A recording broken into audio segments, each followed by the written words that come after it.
Welcome, Dr. James Beckett, Sports Card Insights. Another episode about Bronny, titled Bronny Hype. There is hype. Hype doesn't have to be all bad. There could be good hype, but putting a spotlight on his potential future in the NBA. It is a reality now that he has at least been drafted by the Lakers in the second round, position 55. Doesn't mean he's the 55th best player. It means when the Lakers came up and had their chance to pick somebody, they picked him with their second round choice. So he'll get a chance, at least be on the roster, starting out to play with his illustrious dad.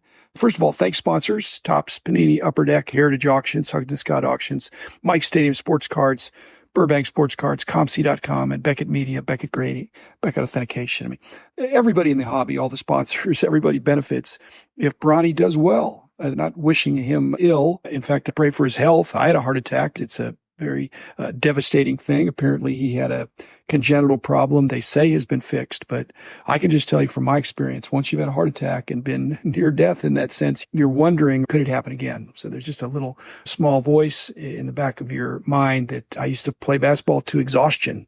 And that's what the game is, I think. And I don't know that maybe Bronny's just to throw caution to the wind. I'm sure he's in superb shape. But there's just a point that you go beyond that you think, I never thought about it. And then I had a heart attack and I thought, I'm thinking about it now. Back in episode 1186, I called it Odds and Bronny. And I'll mention a few of those things here again. Mookie Chilson, the frequent commenter, says that he appreciated that episode. He was hoping that a lot of people would listen and internalize with the caution of getting too carried away with a player with a famous name, a great pedigree. But it is LeBron's, not his only son, but his oldest son. And he's been at USC just for a year. His statistics were not distinguished. They don't make a big deal about his statistics. He probably got a slow start because of the heart attack about a year ago. But if he's going to be a 3-and-D guy, he's short for that. And the three part shot 27% last year at USC. You move out to the pro distance. Again, he has pedigree, he has talent, he has ability. There's some question about whether or not this is the best way to develop him, to bring him up. But he may just be up for preseason. He may sit on the bench like a bonus baby to the 50s, but he's going to be treated perhaps better than the other second round draft picks. But they've got to eventually do what's best for the team. When they're praising him, it's things that do not affect your card values very much. They can to some degree.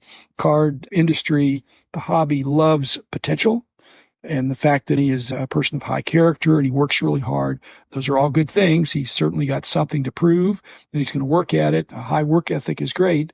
But usually that's applied to a superstar that has the whole package, the height, the weight, the shape, everything for that sport, and then works and outworks all the other people. But they also mention he has a notably long wingspan for his height and a real good attitude about team ball as well as defense. So that's great. But then again, other people have that as well. They want him to be a 3-and-D. Most 3-and-Ds are not 6'1.5". He's got his actual height without socks and shoes, and he's got a playing height. Maybe he'll grow a little bit more, but 3-and-D, the prototype is a little bit taller than that. We'll see. Yeah, and if you're talking about family business, Giannis has got brothers that have a similar height, and Giannis was a late bloomer, but distinguished themselves. And yet I think Giannis likes having his brother on the bench there. They talk about nepotism. I don't know that it's just nepotism. I did episode 48, I think, about nepotism nuances. I make a distinction between nepotism and giving somebody a chance, somebody in your family, a relative, a close friend, somebody you're connected to give them a chance. But I don't like nepotism that once they've had the chance, they need to earn it from there. And so is he getting a chance because of a famous dad? Yes. Is he going to make the most of it? I hope he does. But with Giannis's brothers, they all got a chance and they really haven't found their way to the court. Nepotism, I'm not down on it, obviously, as you could go back and listen to that previous episode. But I lump in with nepotism. It's not just that it's your son, but it's somebody with connections. It's got some claim to fame, who you know, all those kind of things affect why you would pick somebody, why you would draft somebody, not strictly based on their ability that has been demonstrated up to that point. We're talking about a 19-year-old young man with a great pedigree. He is going to a new coach that's one of the outstanding shooters, and that's really going to be Bronny's ticket, I think. He's got to be a dead-eye shooter. In my earlier episode, I was talking about what is the potential that he'll be a future starter, a future all-star, a future MVP. I think those are unlikely. But success for Bronny might be if Jay Redick works him into participating in the three-point contest. If he is a dead-eye shooter, he could have a long career in the NBA just based on that. If you can hit from the corner or from the top. The other thing I'm thinking is that this is not a prop bet, but if I were you and I lived in LA, I'd be trying to pick up a preseason ticket to the Lakers preseason games as soon as they become available. I think that'll be a hot ticket. Now, the first game of the year, the real season, maybe. But the preseason, absolutely, it's going to be like Caitlin Clark mania all over. But just like Caitlin Clark, a lot of the veterans have not gone easy on Caitlin. They've wanted to point out, you're up in the big leagues now. I don't know the opponents are going to give Bronny a pass to give him easy breakaways or open looks without really trying. In fact, other rookies are going to want to try to show him up as well. They talk about his long wingspan. And I was just researching that. Anybody in basketball, when you're looking at somebody's, if their arms are longer than their height, that's what they look at. And some people could be quite a bit longer in their arm reach. If they're 7 feet tall, their wingspan needs to be more than 7.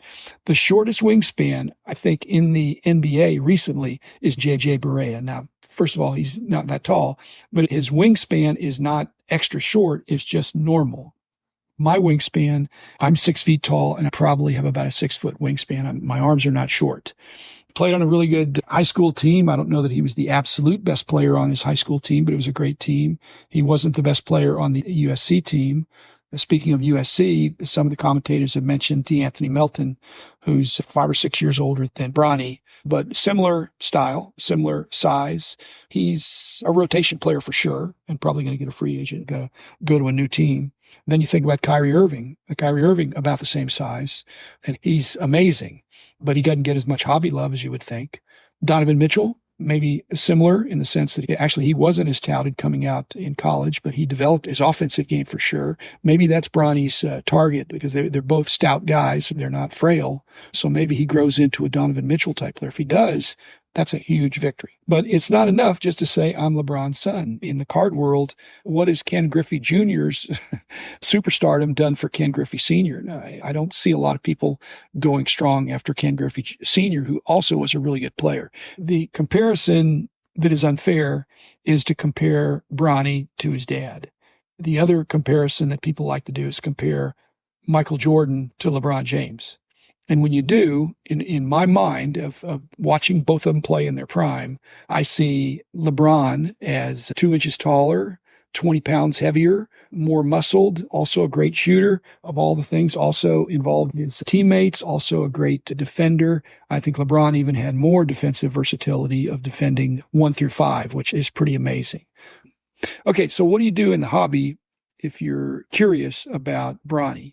Most people acquire things either by buying cards or collections or opening unopened product or participating in breaks. If you're choosing your card, like I really don't do many breaks or open that much unopened stuff to see what I get anymore. I'm mainly pulling in dollar boxes or other kinds of value boxes.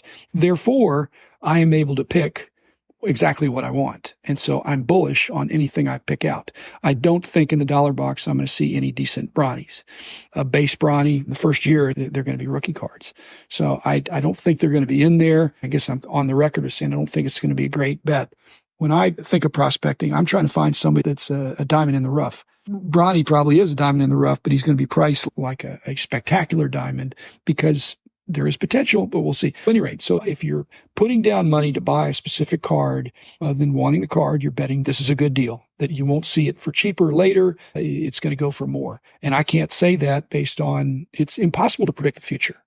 It's not a strong draft class, and yet he's 55th person chosen. The other aspect that anybody in the hobby needs to be thinking about, if you're in a break or you buy something sight unseen, so you open up a pack, open up a box, or participate in a break and get the Lakers. This is what shorting is. Shorting, like for a stock, is basically selling something thinking that if you want to, you can buy it back later at a lower price. So with Bronny, if you pull something decent of Bronny, you are shorting if you say, I'm selling it sooner. But that's not the way most people think. Most people think, you know what? Look how high it could go if you're comparing to not just LeBron, but Donovan Mitchell. You think, hey, this guy's going to be like Donovan Mitchell. Maybe he grows another inch. I don't know. Maybe he puts another 10 pounds of muscle. Maybe he develops a great outside shot stroke. Already seems to be a pretty good finisher, good leaper, good wingspan, all the physical attributes. But the NBA is full of guys like that. And LeBron was like that, except he was bigger and stronger than the other people. And Michael Jordan was probably bigger and stronger than other shooting guards at the time, I would say. Faster, bigger, stronger, and savvy. Now, Bronny may have the savvy, but I'm not bullish on Bronny. I just want to tell you that. For the good of the hobby, I hope he does well.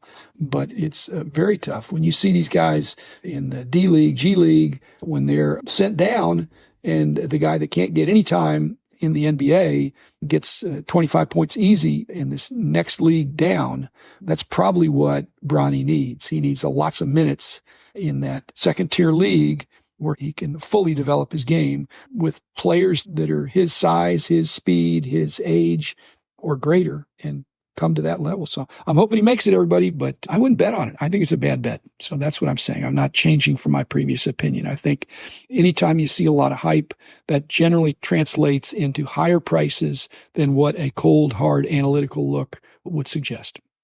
Thanks, everybody. Enjoy collecting, and I will see you in a couple days.